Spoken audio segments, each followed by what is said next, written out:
I often think what my life would be like if I hadn't been given up for adoption. She wasn't ready to be a mom yet.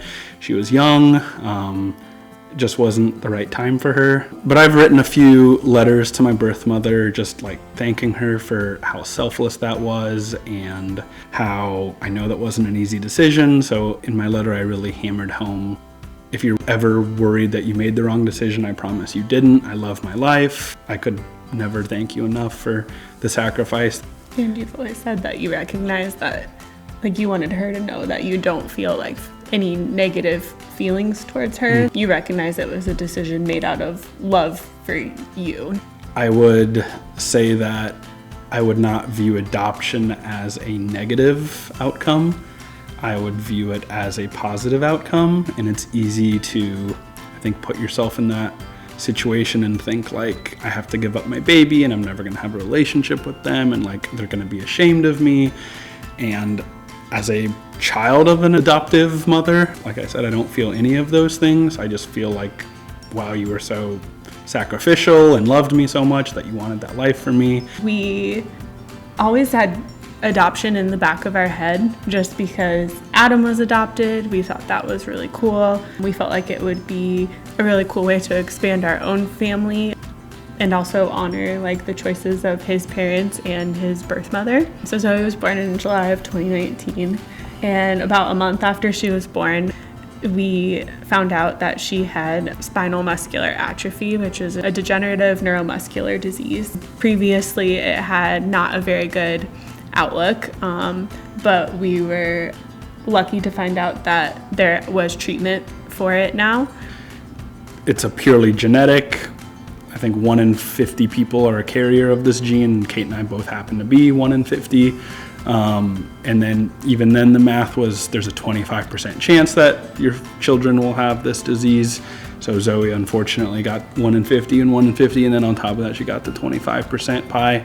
So now we're kind of, okay, we want more kids, but like if we're just gonna, do it naturally, there's still that 25% risk. That's not changing, that's pretty constant.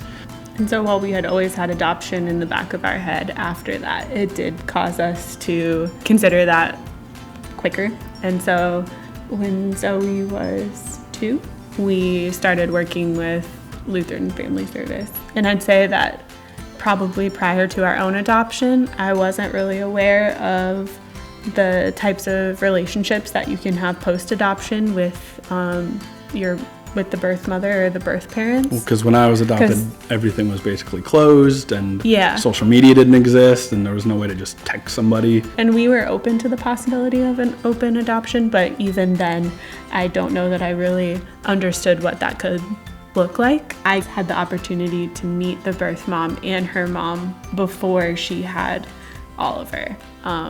She had wanted to meet us when she was making her decision, and then her and I actually met up one more time before Oliver was born, just because having more of a relationship with me was really important to her.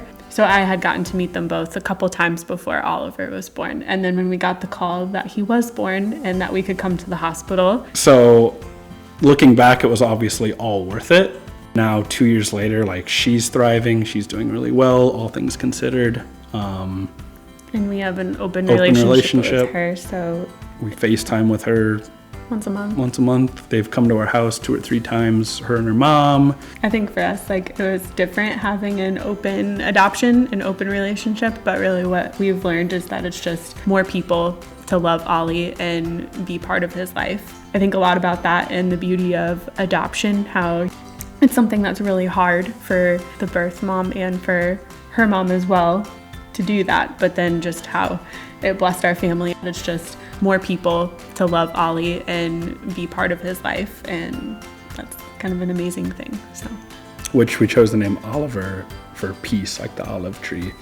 And I know that we have peace and she has peace on her good days. I understand there's bad days, but that was our hope, was that just peace would be present throughout everyone's decision. I know wholeheartedly my mom made the right decision and that I was raised by the parents I was supposed to be raised by, and we have a closed adoption, and that's our path. But Ollie's mom made her decision. That was the best decision for Ollie. They have an open relationship. She's in his life still. And so for a birth mom, just not viewing this as like the end of a sad chapter, but maybe the start of a new one. We have had the immense joy of having a relationship with her since Ollie's been born, and we have been able to say a lot of these things to her. I mean, thank you doesn't suffice in any way, but really, yeah, just thank you for giving him that choice and for just giving us such a gift in having him as our son. I think that we've learned that God ultimately has the best plan.